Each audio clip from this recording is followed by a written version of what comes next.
Ladies and gentlemen, welcome to the Sports Card Hustle presented by Black Gold Sports Cards. My name is Danny, the marketing manager here alongside Bryan, owner and president.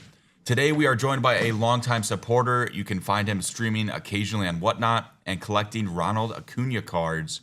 You can see those on his website. Please welcome Ben Rand 25. Thank you for joining us. Thanks for having me. That's quite the honor. Yeah, no, super excited for this one. It was definitely a long time coming. We tried to get you on earlier and just finally found something that worked. So I'm happy to have you on, obviously.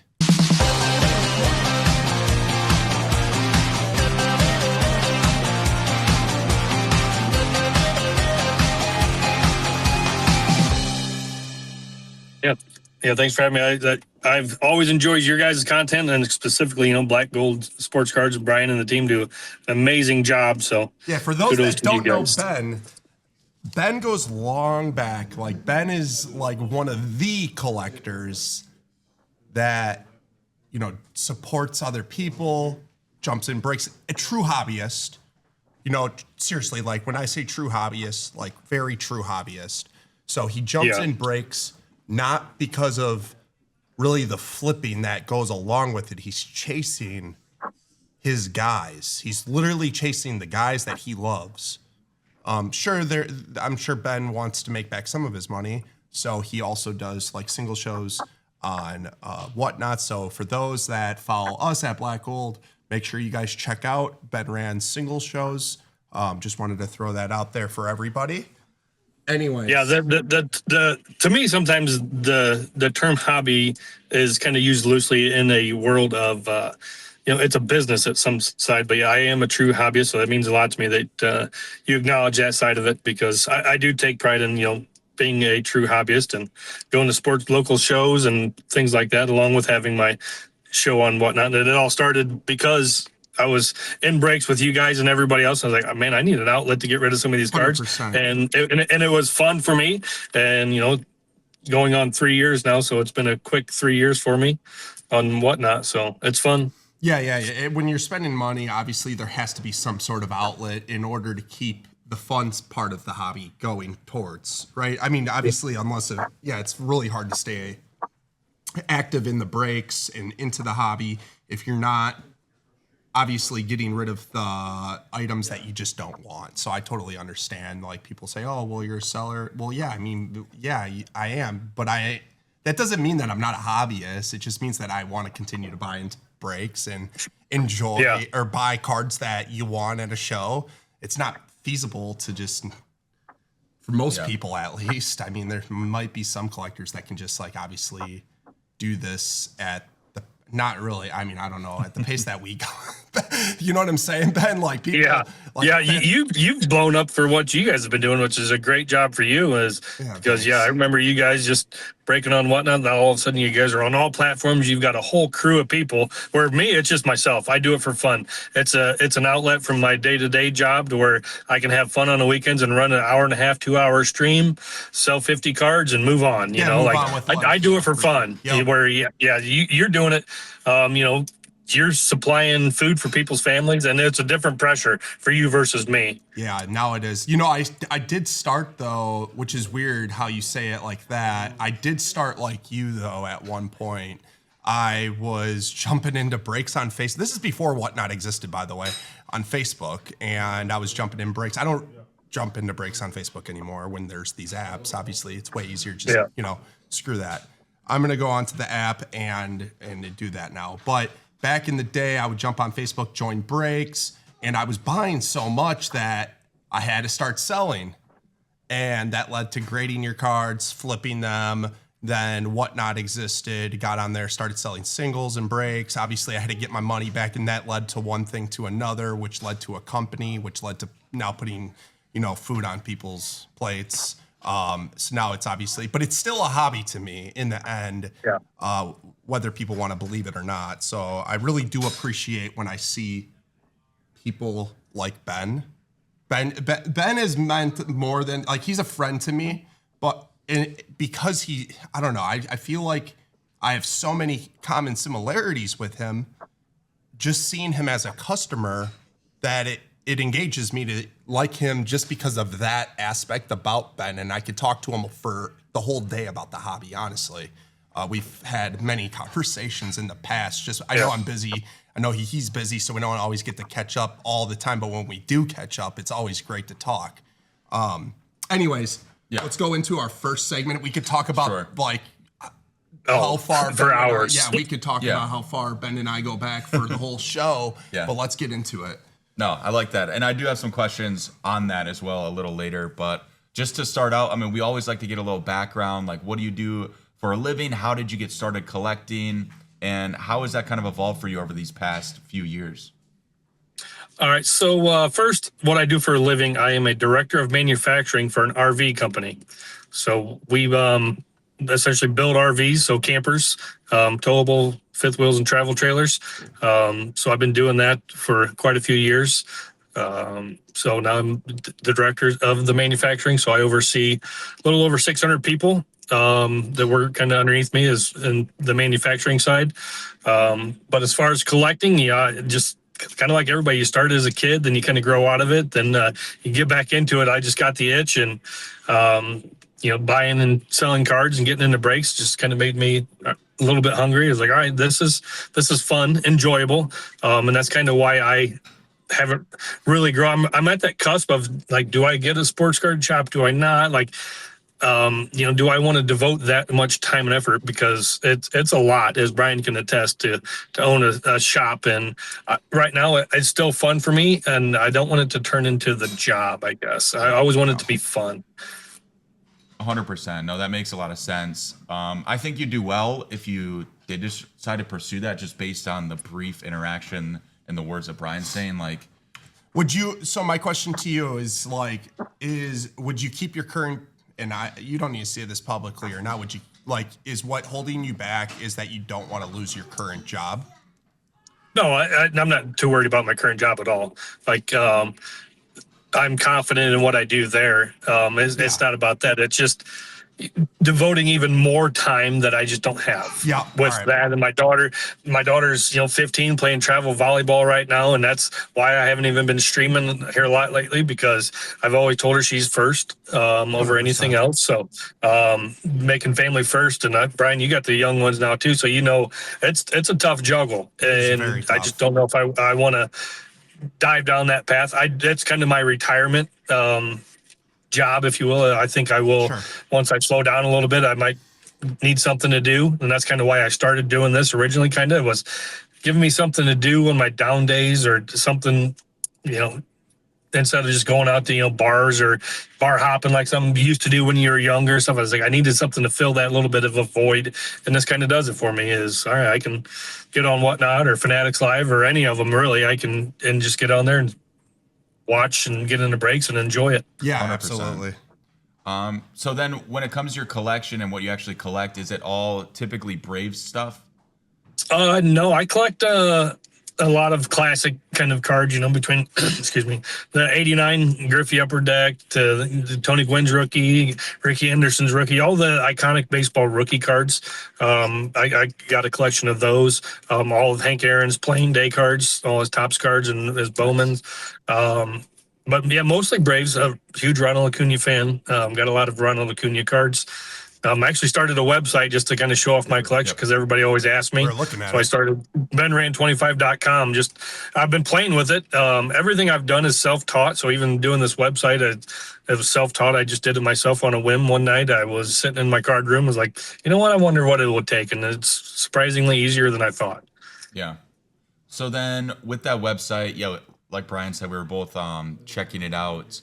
Is there like an end goal with that, or is that just to show off your collection? Because I've also been. So it's going to show off my collection, and also a lot of people in my my shows and my streams, they want to show off their stuff too. And you can do it on Instagram, but then you're fumbling through things, and it just. So I'm going to do like a beta test with one of my followers. It's another Braves fan, and put his cards on there, just so then he has a place to go show his buddies. Hey, look at my collection. Yeah, and it doesn't cost anything. Right. And I think one of the cool parts about that is obviously if you're somewhere and you don't have your cards with you, physically, you can still be able to pull that up and just show off hey, these are some of my cards. So I think that's cool that you're also giving an outlet to a viewer of yours to also, be able to show that off.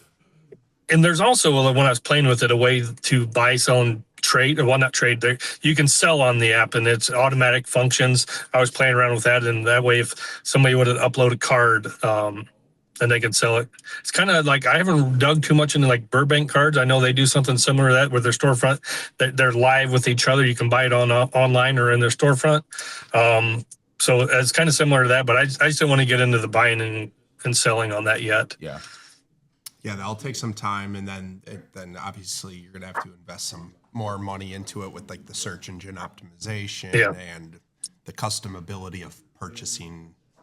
There's a lot that goes into behind the scenes stuff that's I think the everyday person doesn't understand. Is like, gosh, this is a lot of work. It is a lot of work. We are currently doing that with our website right now, and we've completely remodeled our website since. I mean, we had one website for a long time, but now it's been rebuilt and it's really nice. And now we're doing we're adding bonus, like a bonus structure tiered. Like if you buy on our website, you get moved up through, all this jazz. No, we got a new developer, Paul. Shout out to Paul, I suppose. MKE.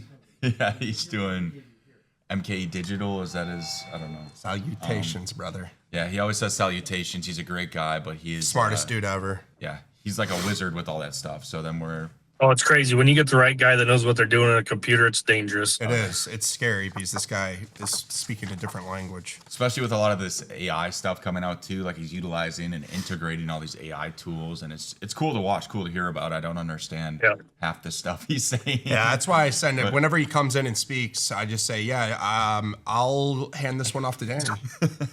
Yeah, I'll trust you until I can't. Yeah, absolutely. Well, if you ever need somebody, I got somebody for you.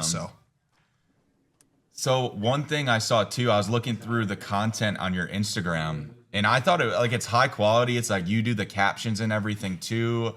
Your series where you're tracking down the mail lady after your streams and in the golf cart trying to like chase her down to get those customer packages sent out. Like those I think are super cool videos. You package them well. You do well with the captions.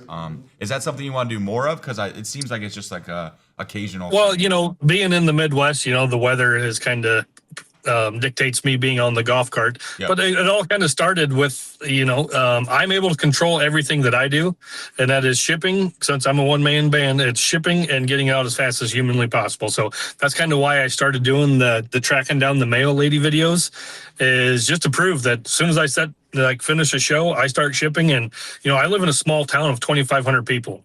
The mail post office closes at 11 o'clock on Saturday. So I've got to track the mail ladies down to get it, the mail out on the same day of a Saturday show. So that's kind of where it all started, is just because I can control everything in my control. What happens with the post office, we all know it's hit or miss sometimes, but I can control getting it out. So I want to try to get it out. I can usually get it out within an hour and a half of my show.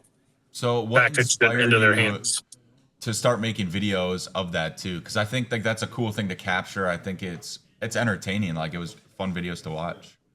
Yeah, thank you. Yeah, it was just off of whims. Like, hey, I want to do something a little different. Obviously, there's a lot of Me Too's out there, especially in the hobby. Is what do you do different? And that's one of the things I know I did different was track down the mail lady on a Saturday in my small little town. That was good. I guarantee you nobody else is doing that. No. Yeah.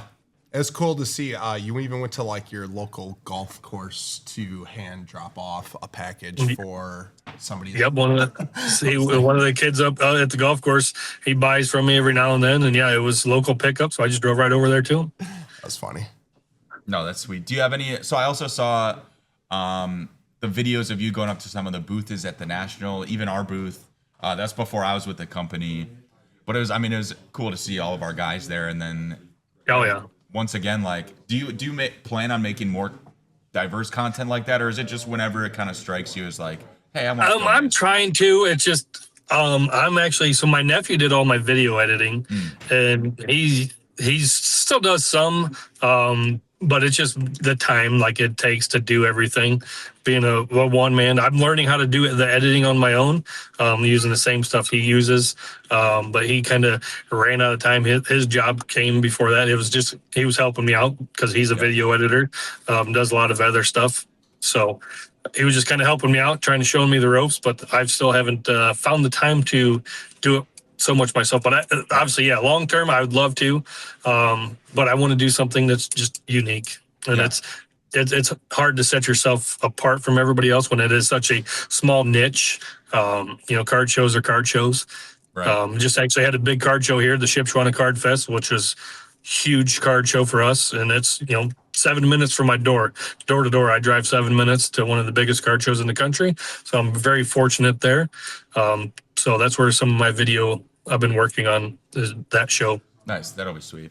So being the baseball collector that you are, what are some of your man, there's so many different avenues, but do you have your eye on anybody right now? Yes, I would. I guess everybody has their eye on it. I don't have anybody specific that's kind of like hey, watch out for this guy. But I will say for a Braves player, and if you're into Bowman, it would be a John Gill. I think he's going to be their next shortstop. Perdomo got a lot of love, but I think John Gill's going to be the next guy. And when I look at especially like the Bowman side, of the guys to hold and everything, there's a lot of the younger guys that you would hold for long term, but I look for that next guy, next man up, where I think John Gill will be the starting, because it always spikes whenever they get called up, and timing is everything. So exactly. I look for the next man up when in AA or AAA versus, all right, this guy's a long term hold, I'm going to make a ton of money off of him. Well, it's good in some aspects, but I want to turn and make a little bit of money. So I'll do it like a John Gill, for instance. He wasn't the main chase. He was the number 2 chase for the Braves and Bowman. But I think he's going to be the next man up. For sure. And one more clarity thing that I wanted to ask you. What is your favorite, not just Bowman, but just baseball in general? What's your favorite product, whether it's sliced MLB or Bowman? It doesn't, you know what I'm saying? How there's the two, you got your gilded or your pristine or your. I love gilded and Bob Ross are kind of like my two. I think I like the most of that are different than everybody else. Bob Ross, I was big on early. In 23, I was breaking the crap out of it, getting every Bob Ross break I could. I've got thousands of Bob Ross cards just sitting. That's hard to get in that box, man. That's an online exclusive product, right?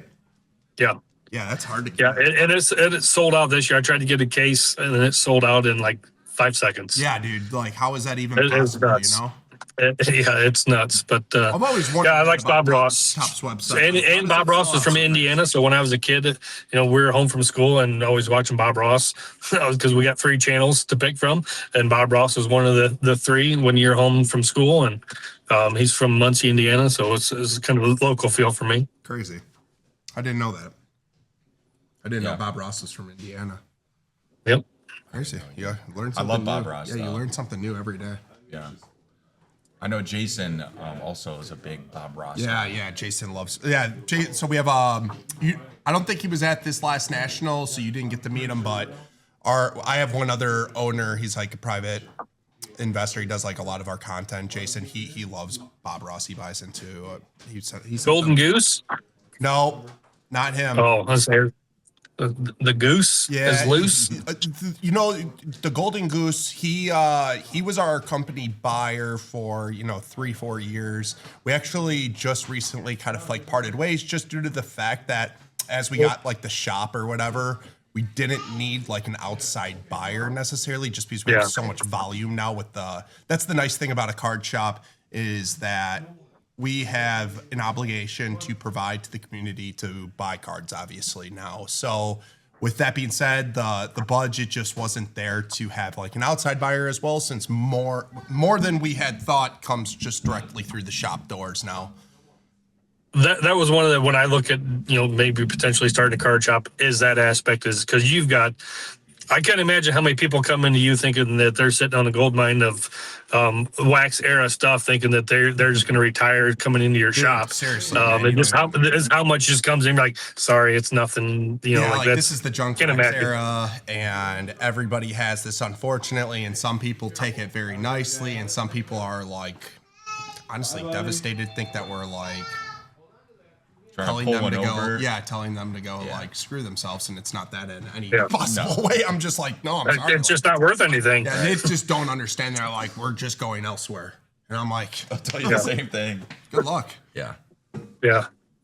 But So one question I had that kind of sprung from that conversation is, so you've broken with us before. Do you have a favorite one of our streamers that you like to break with, or like one of the guys? Kevin and Ricky are my guys. Yeah. Like, I mean, just from way back then. Yeah, they're just cool, honest dudes. They're authentic. I love authentic, no matter who you are. Be yourself no matter what. And I feel those two guys are as authentic as they come. seriously, I mean, they really are. They're like, yeah, they are definitely authentic. They love what they do. That is. my favorite part of, Ricky breaking is him sometimes trying to say the names. I mean, I get a kick out of that. It just sometimes just listening to him was like, yeah, boy, Ricky. That's where the authentic is he is authentic who he is. He's not going to change for somebody, that's for sure. And He's not. And he tries his, and you can tell though, like there is some people in the baseball community would be like, I can't listen to him. He can't get the names right. But the thing about Ricky is, even though he can't get some of the names right, he still tries his hardest to study the product, the players. Oh, he that's does. really, yeah, and that's really what's important. People could be like, you could say all the wrong basketball names and like you could get slammed by somebody because, oh, you don't know no, as long as you know the product and the players, what does it matter if you screw up a couple names here and there? Yeah. So yeah, that I mean, dude, it's funny though. 100%. When Ricky had said a couple, oh my God, he has said some. He said some Eloy off-the-wall Jimenez- stuff. Eloy Jimenez pops into my head. He said Jiminy's. I was like, oh my God. And this was, I don't know if you were on the stream. It was a single stream because we went intertwined at one point with breaks and singles. And he said Eloy Jimenez or Jimenez. And I laughed. I cried. So I know what you're talking about. Yeah. Yeah. Even anybody that I pick and like try to follow is the authentic side of it. Yeah. So many times, like, especially like right now, if you look at what's going on with all these guys that are crashing out, Dude, seriously, like man. that part to me is, I don't understand that. I guess maybe I'm too old to understand the appeal of acting that way. But unfortunately, that's what a lot of the guys on Whatnot are doing now, and it's working. And I don't know if the Yeah, so are these algorithms guys or whatever doing is drugs or pushing something? that. Are they crashing out, like legitly crashing out, or is this a plot? Is this like a play? Yeah. Yeah, I think it's a play from what I can see, because he hasn't done it once; he's done it multiple times. So he's getting that. Or do you hey, think, look at me. Or do you think that because like I think that there was like a time where the first like when so Boston Card Hunter obviously leaked all this stuff, and when he first leaked it, I think that Well, he didn't actually leak it. It was leaked before. He just megaphoned. But there it. were people in that chat that were like, what the hell is going on? Right. Like, we didn't want this. So it wasn't necessarily a play. But what he did then moving forward was actually continue to play it out with people to make it seem like it's actually. So he got smart with it. He screwed up. He knew that he screwed up. And the only way to kind of fix it was to tell his buddies to go into the stream. He's going to do it again, and he's going to do it in another stream. So it's going to kind of look like it's not a play. So I feel like it was like a plan. It's like murder, you know? Yeah. He says he didn't murder him, but it was a play because he did this and this and this and plotted it all together to make it look like it wasn't murder. That's what I feel like. It's kind of like, that's what I feel like Yo Jack is doing. Shout out Yo Jack. Yeah. I feel like from my perspective as someone like I don't understand how it equates to like views, because I feel like once again I feel like a lot of the hobby. Dude, what an is a idiot, little man! I'm just gonna older. say it right now. Like, Yeah. what equates to followers? He's saying is why are people coming into your stream? You're being an idiot. Right. Like literally, Yeah. this isn't funny. You're just being an idiot. Yeah.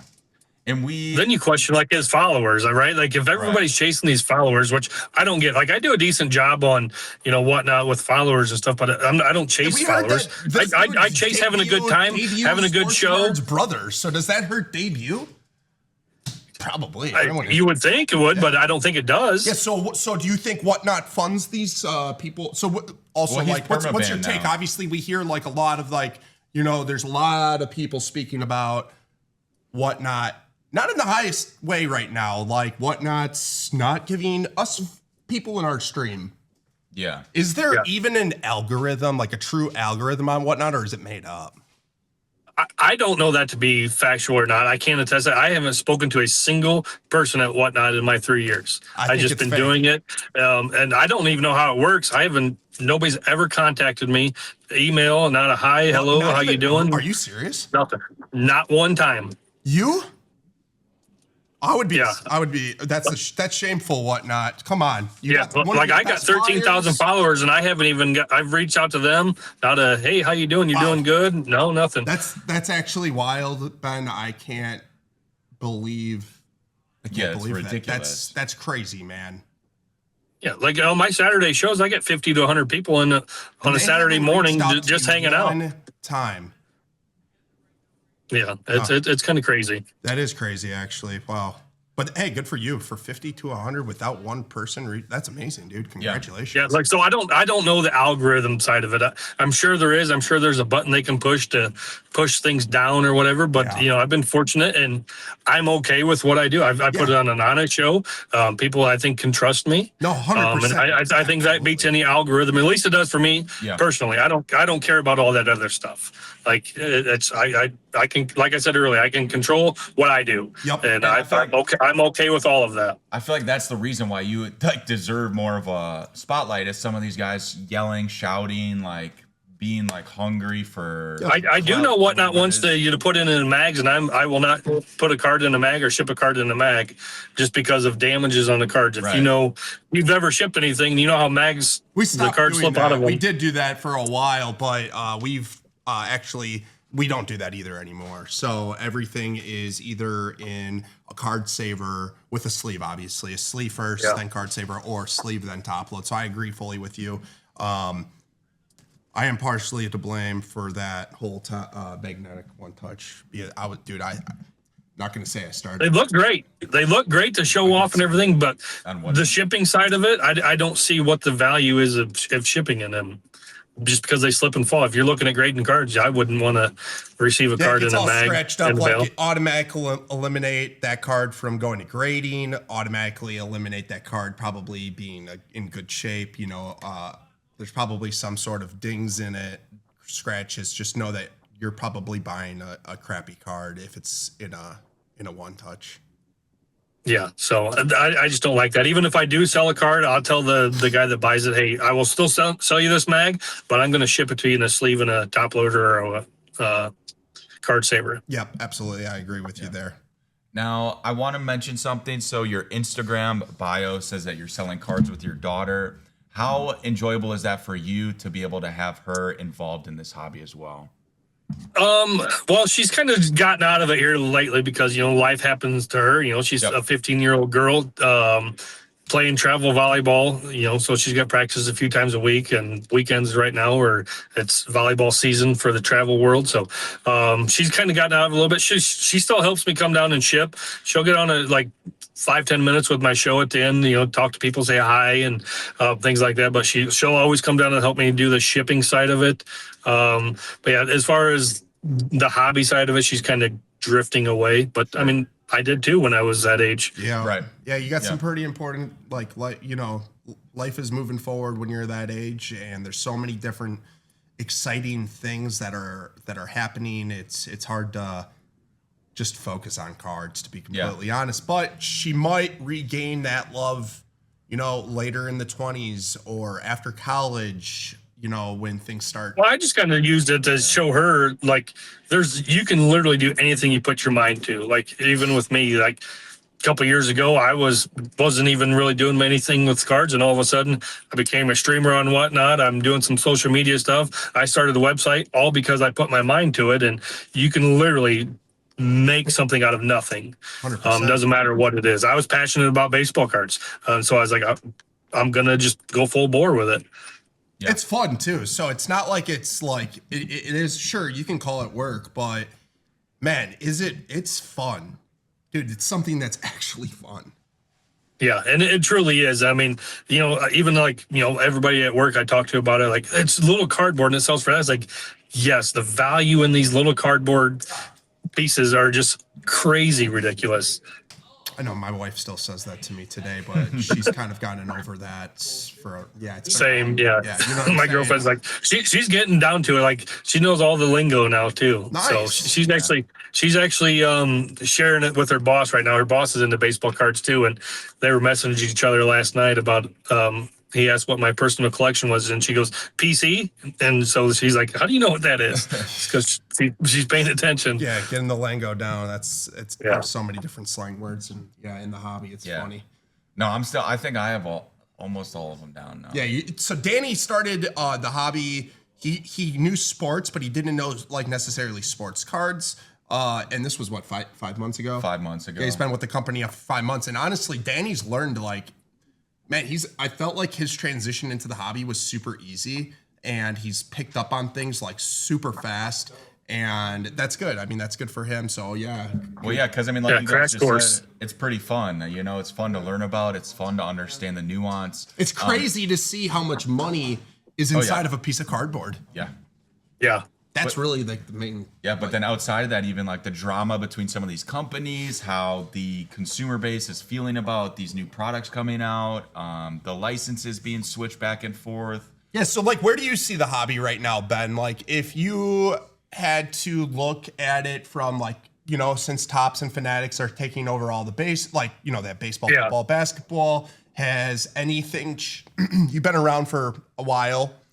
So like, I would say I would lean towards that with Topps taking over all the licenses, it's helped the baseball side of it, because it used to be just Topps was strictly baseball. Now you see like there's a little bit of an incline on value because of the crossover that with basketball. And once they have football, I think it'll be just a slightly even better. And you look at the flip side, look at Panini. Panini basketball, when it was licensed, it was better than their unlicensed product. True collectors, for some reason, they want licensed. They want to make sure it says Braves on their jersey, or the Mavericks or whoever. They want to make sure that's on there. But sometimes to me, an autograph's an autograph. You can get some nice Panini patches, autos, unlicensed for a fraction of the cost. So there's different ways of looking at it. But I think long term, it's going to help the baseball side of it, which really it's kind of all I care about. I know. Yeah, no, you're right, because if I think about it, like since we go back, 3 years, I'm thinking about it, man, that's a long time ago, or 4 years. Sapphire, for an example, like Sapphire's expensive now. Like we're talking, like can't touch it. No, it's seriously, it's hard to touch it, because it's like $8,000 my price a case. That means it's like $11,000 a case, market value. Like that's expensive. How do you get your money back? You pretty much got to hit a poppy, Yeah, but that's where I think the value with basketball and football is going to take up the price of Sapphire. I've looked at the players, and like some base Sapphire used to sell for $1, $2. Now it's close to 10, 15 a base Sapphire card, just a blue Sapphire. That's baseball. Interesting to think about it, and I agree with you that these other sports, football, basketball, when Sapphire is now being created for those, it's bringing in new people that were Panini only, and now they're seeing that Sapphire. So now what's happening is that's doing a trickle down effect into baseball. And it's raising the prices up. So that makes sense. It's interesting to actually think about. So maybe it's still a good time to invest into these cards.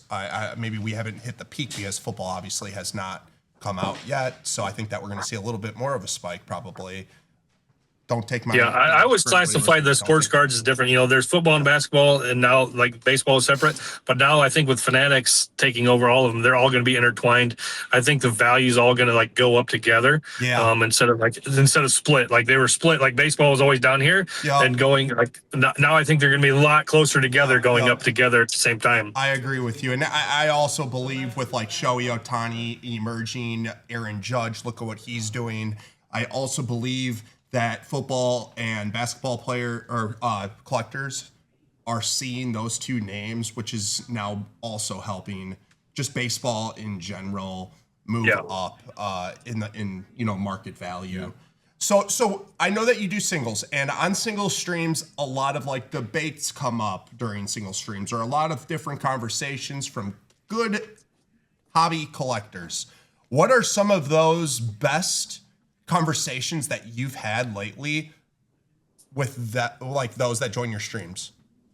I've been doing a lot of transparency. So I stream with an OBS. So I actually flip on my computer screen and I actually talk to them about, like I use market movers to kind of track where cards are. So I've just been like completely transparent about a lot of things. I'll do a screen share and show them exactly what I see and how to do it. There's some of the debates and obviously, just the ribbing of each other. Like that's the best thing about sports is, I like the Braves, so all the Mets fans, we always say F the Mets. My stream, I put on, when Big Papi put on F the Yankees or whatever, the Yankees to Cancun or whatever it was. I put that screen thing on there, so anytime anybody says, "Hey, you got any Yankees?" I say, they're going to Cancun or whatever. So I try to have fun with a little bit of things, just because that's to me the best part about sports is picking your team and hating everybody else. Not really hating, but just talking to each other. Yeah, messing around with them in a good way. Yeah. Will we see you at the National again this year? Everything in my power, I will try to be there. Especially, I only live 2.5 hours away from there, in Northeast Indiana, so it's not that far of a drive or anything. But absolutely, I will try to everything that I can to be there again. It was a fun time. Last year was my first time there. It's crazy, isn't it? Huh? It's unreal. And I tell you what, where you guys were, like the Fanatics and whatnot side of it, they do a great job of promoting their guys. That was a fun, entertaining area. Yeah, that was crazy. Yeah, which I think that's, with Fanatics Fest in New York trickling, I think, into some of that movement of having fun with live streaming and unfortunately, I won't be able to make that one. Yeah, that one's a little bit more difficult to make considering it's in New York City. I believe the FIFA World Cup games are in that area this year as well. So yeah, so I might go next year. Then that's kind of the reason why I didn't, is because of the FIFA side of it. I was like, man, I don't want to. New York's already bad enough. I'd hate to be around with FIFA. How much your flight plus hotel plus the tickets to the show plus whatever else you buy there, the food. I mean, we're talking about. Man, that's like I don't even know, 15. I don't even, if you really, it depends, like $10,000. That's a vacation. Yeah. Which it would be, especially for me. I'd fly out there and I'd need to do something. Yeah, exactly. If you're going to go there, you're going to want to spend, right? And like, you're going to want to remember or do, you want to make it a rememberable event, obviously. Yeah. So, but yeah, I wish it was a little bit more cost affordable, even for like a company. We're not setting up this year. It's actually really hard to get into that show. We did have like opportunities to get into the show, but with me having 3 brand new kids, it's not like it's always been right in that time period. So I haven't been able to get out there. I think I'm on the wait list for the next event, for not this year, but next year. Like you had said, you might go. Well, we might go to that year. But we will see. I might do like a surprise fly out just because I don't want it to look bad upon Black Gold for not showing up to a Fanatics event, obviously. So, anyways, I'm excited for the National. We'll be at the National. Yeah, no, I'm super excited. It's going to be my first National, barring any other card show comes up or I go to a card show. It'll be my first card show as well, which I'm super excited to, be able to talk with people, make some good content out of it. I'm just super excited. Yeah, I'm excited for Danny. Danny is going to be. I'm gonna have to show him around, and I don't even know from like a content producing standpoint. These shows, big shows at least, like the National or Fanatics Fest, man, they're like, or like the Philly show probably, or the West Coast show is another one that I like personally from what I see online. These shows are like destination shows, meaning like. They're not your normal, like going to your normal card show we have, like the Oak Creek show here in Milwaukee. That's fun, but it's nothing like the National. Yeah. It's like the Avengers are all assembling it. Like this show, so I'm super excited for him to see it as his first time. I could only imagine what you were, when you walked in, Ben, when you saw that line to get in, you're like, is this real? I skipped the whole line. I just walked right to the front. There was a special door that was unlocked. I don't know. I just got fortunate. Everybody was standing outside, and I just walked in the side door and got right to the front. God awesome. dang, dude, this line, I'm not even joking. If it's crazy. Line, I would have been so upset because that line to get into this show is long, dude, right? Oh, it was crazy. I seen it, and I told my nephew because he was there with me. I was like, "Let's just try these doors." He goes, "You can't do that." And I've always lived, which shame on me sometimes, but somebody will tell you when you're doing something you shouldn't. Yep. So I just walked in that door and right to the front. Nobody said anything to me. I walked by security, everybody. So I thought I was good, and said nobody told me I couldn't. And it must have been okay because they would have stopped you. As like a vendor, did you have to wait in line too? No, so yeah, Okay. that's why it costs, but it costs us a lot. You Oh, 100%. Do you want to know how much it cost me to do? No. You don't want to know? I think So those passes are very. I think you've already told me. Those passes are very. Well, I heard a deserving to rumor get that the in. tables are like $10,000 a table. No, they're more than that, brother. Are they more than It that? was $15,000 for that quad that we had. Which is ridiculous. If you think of like how much you've got to turn if you're a table. Bro, we're talking the about- vendor, like you've got to turn a lot of cards. And then on top of it, and I'm being transparent because I'm not here to hide stuff. Like it's nothing to hide, honestly. Like I don't understand. Okay, so a single table. So like we had Ben, did you see our table upstairs at the National? Yeah. Okay, so we I went up had there. so we had that one table. That was like a showroom table, and I believe that table cost us like $750. Way better. Oh my gosh, that's affordable. Thank the Lord. Yeah. Our quad in the Breakers Pavilion cost us $15,000. I'm not exaggerating, man. That comes with internet. Thank you. Like, how does that cost $15,000? That's crazy. That's crazy. For internet. How is this possible? All right. Sorry. Yeah. I'm just- And unfortunately, you know, if you want to be part of the show, you got to do it, Dude, right? you got to do it. Like, I wanted to be a part of it. So I'm not going to sit there and yell and complain like, hey, I got to pay it. I got to pay it. I believe that the marketing that comes out of the National, totally worth it. So, and honestly, it's a treat to this entire team. Like Ricky, Kevin, people that you would like expect to see at the National. Yeah. Danny. I tell you what I seen you guys like you guys are grinding like all day, every day. I mean, just to walk the floor, how many miles do you think it is?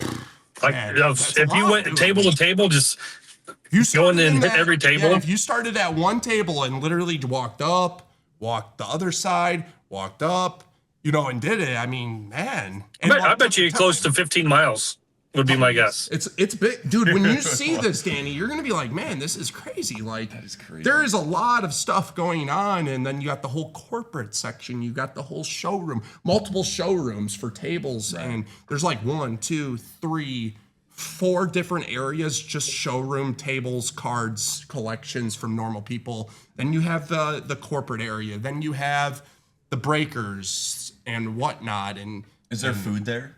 yeah, there's like concessions spread across. I mean, nothing crazy like a buffet or anything like that. Just like imagine going to Yeah, regular like food that you'd get at a just game like a or sporting something like event, that. you know. Cool. And then you got the upstairs that they added in, and I've heard rumors that they're adding more tables upstairs, which would be amazing. I would love to see that upstairs eventually completely filled, because I think that obviously people want a table, and it's impossible to get a table at the National. Ben, I'm sure I don't know, have you tried to ever like look into how you would get into getting a table? I haven't looked at the National like I said, my local show, the Shipshewana Card Fest. There's over 500 tables there.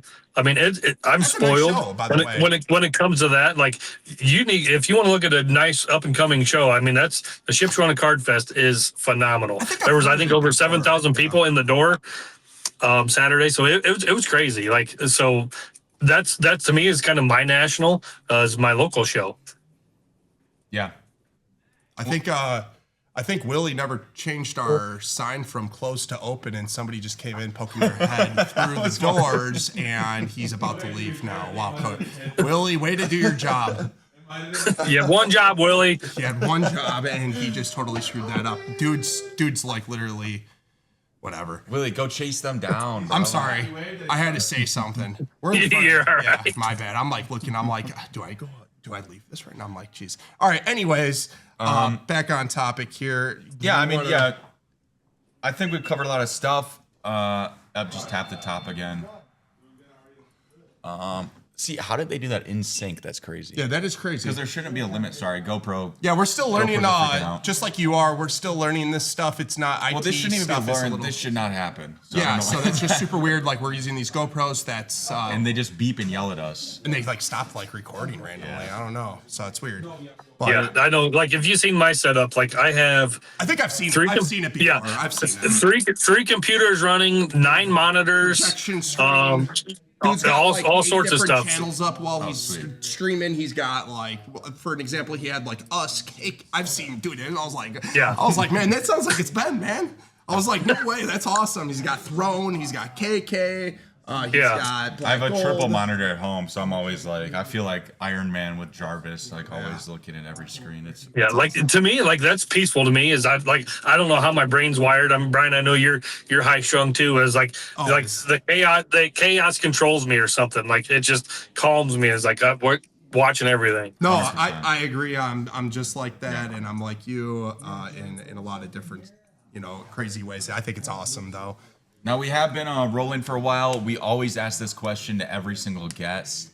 Where do you see the sports card hobby in 5 years? And then where do you see yourself in alignment with that? Do you have any personal goals, whether sports cards or not? What do you think the next 5 years looks like? Next 5 years, I think the hobby is in a really great place. I mean, there's a lot of people that are marketing the hobby that have outside the hobby. Obviously, with Kevin O'Leary's a big one. Obviously, then Gary Vee does a great job promoting the live selling side of it. I mean, and that's where I think him pushing it so hard it's growing, the live selling, live shopping aspect of it, not just even sports cards, just everything in general. If you go through whatnot, you can buy ladies' clothes, jewelry, a little bit of everything. And I think that's going to grow, I think, more than anybody realizes, because Gary Vee's got a lot of power, and he can say a lot of things, and he pushes it. So I think that live social shopping is really going to take off, just like he says. Me doing it for 2 years, I've seen the growth in it. But as far as a hobby, I think the hobby needs to kind of slow down on these guys if they are going to sell. Slow down on the chaos of the screaming, yelling. I shouldn't, it's not scamming, but like when they lie about comps or something to make themselves get sell a card for another $20, that's in the long run going to bite somebody in the ass. And unfortunately, we're all guilty by association when it comes to that, because people are like, oh, you're just like this guy. And that's the unfortunate side of it, I think, is the guilty by association. Yeah, just because I do, sell on whatnot and stream on here, it doesn't mean that I'm trying to take advantage. I don't care if you take $50 from me. I do it for fun. That's where I guess I look at it different, as the honesty and transparency is I really do it for fun. If I throw up a card for $1 auction, it's going to go for what it goes for. Should it have went for more sometimes, but it depends on the day too, and who's in your room. And there's a lot of tangibles that like you just don't know sometimes. So you have to if you're going to take the risk of doing $1 auction and it goes for $1, it is what it is. Like I don't think it's the lag bids and things like that, just because I feel like that's the risk you take, and if that's selling singles, it's the value is what somebody's willing to pay. Absolutely. And if somebody's willing to pay $10 and it's a $30 card, well, they got you that time. Yep. And then there'll be other times where they go $10 higher, and it all my out in the end. It balances out. That's the way I look at it too. Is I do 50 cards every show. My bigger shows I'll advertise and do more, but my normal show is 50 auctions, and over that course of that auction, if I've balanced everything out, I'm okay with it. Like, you're gonna win, I'm gonna win. That's all part of it. Yep. I'm not trying to retire off of one card. Nope. I agree with that, and you're fully right that some of the chaos needs to be calmed down a little bit, and I fully agree that could hurt the hobby in the long run if it gets even more out of hand. just imagine like if you're just getting into the hobby, or Danny, you're new into the hobby, and that's your first take on it of what's been going on. Are you going to want to buy again or buy more? No, that's a horrible first impression. If your first transaction is you got fleeced by $100 because a 5-second sudden death, you're getting ready to swipe and somebody throws it up to 300 and you swipe and now it's like 310 or whatever, and you got to pay for the card. That's to me is where like, come on, like. So the 5-second sudden death sometimes is a problem. And you know, Whatnot definitely is probably the largest selling platform for sports cards. I'm fully agreeing. I think everybody would agree on that if they saw Whatnot. Do you think that that Whatnot needs to up their guidelines to become a live seller? I don't know about their guidelines per se. They just need to police it better. Even if they did have the guidelines, like I've read the guidelines when I first started, but I couldn't tell you what to do. I know the things not to do, but I think there's just got to be a better policing and not let it happen. If somebody does it, get rid of them. How many? Yeah, that's the problem that I would see with that, because if there's not higher guidelines, everybody can sell on the app, and with that, there's not enough employees to be able to cover the app. So clearly there's some sort and it's not easy. True. And as much as you know, it's not easy to find an employee in today's market to make somebody happy and stay there and pay whatever, how much it costs to each employee, you know? So that would be like the problem that I saw with that is like, you know, they just can't hire fast enough for how many sellers they have on the app. So that would need to be like restricted in some sort of fashion in order to police it better, I feel like. Yeah, I think got to be something done or it'll keep happening, obviously. But what it is, I don't know. I don't work for that company. I mean, I have my own opinions. I just wouldn't let those type of sellers on there. But it's again, like I like the full transparency of the way I do my streams. 100%. As I'm honest, I'm not. The only time I yell at you is when I'm making fun of those type of sellers. Yeah. No, but I really appreciate. I've been in your stream before, and I really appreciate. And I'm happy to see you evolve since I've met you. You're a great person to to have in the hobby. He's honestly, I don't have anything bad to say about you or how you've conducted yourself ever since I've met you, which is an amazing look on your behalf. So congratulations again on thank you, where you are today in the hobby. It's amazing to see. Yeah. Yeah, thank you. Likewise with you. I mean, I've seen you and you guys grow also along the same times. You've actually skyrocketed, but I'm just doing my slow growth where I can manage it and maintain it. But you've done some amazing things, and I mean, just that honesty and transparency with the whole team at Black Gold. Yeah, I think you could do it though if you were in my position as well. Obviously, in order to grow as a company, I have to hire more and we have to do things even harder. And if you were full time, I have I could totally see you doing what I'm doing as well. And it's cool because a lot of these other streamers have, I don't know, they clash or whatever. We don't really we don't do that. Obviously with you, I don't know. We're very open. We're willing to help out, bring you on, and we're gonna post this and we're gonna tag you. We're not. We're just friends. Yeah, and that's the side of the hobby too that is fun, is meeting people and working together and helping each other grow. Yeah, we're just collaborating. Because it's not. Yeah, I guess I look at things different too when it becomes to that type of stuff. Is you can't do it alone. I am a one-man band. I can't do it alone. I mean, I'm so thankful for you guys to put me on this podcast, and I've with the help of my buddy, MD Hoover.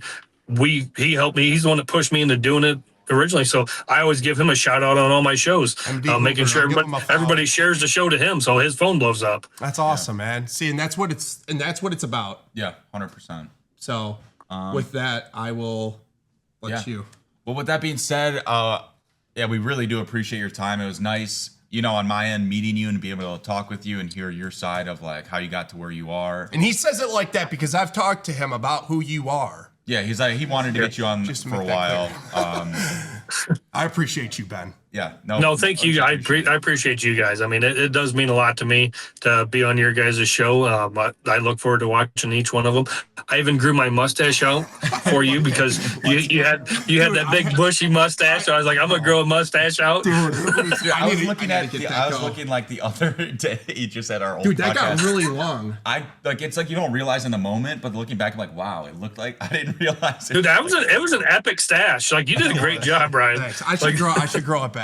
I'll start working on it. It's a new month, so I won't shave this month. But Ben, where can people find you on Instagram? I believe it's BenRan25 cards or underscore. What are they? Underscore cards? Yeah, most of them. Yeah, the socials are BenRan25 underscore cards, and I did just start the website BenRan25.com. Then BenRan25 on Whatnot is where I live stream, but most of the socials are underscore make sure everybody cards. that listens in and tunes in, drop Ben Ran a follow. Make sure you guys bookmark his shows. Bookmarking shows are very important. You'll get notified once he goes live. Obviously, sorry, before you get off, how long in between? Like, do you do a show a week, a show every 2 weeks? Well, when I can, when my daughter's not doing volleyball, I try to do Saturday and Sunday mornings at 10 a.m. Eastern. It's kind of my time slot that I've always done. I do Saturday morning cartoons, as I put it. So I grew up watching cartoons on Saturday morning as a kid, so I do Saturday morning cartoons. Love it. Yeah, that's awesome. Yeah, guys, be sure to check them out. With that being said, thank you, everyone watching, listening. We really appreciate you guys as well taking the time to listen in on these conversations. With that being said, thank you guys. Have a good one. Have a good one. Thank you. Thank you, guys.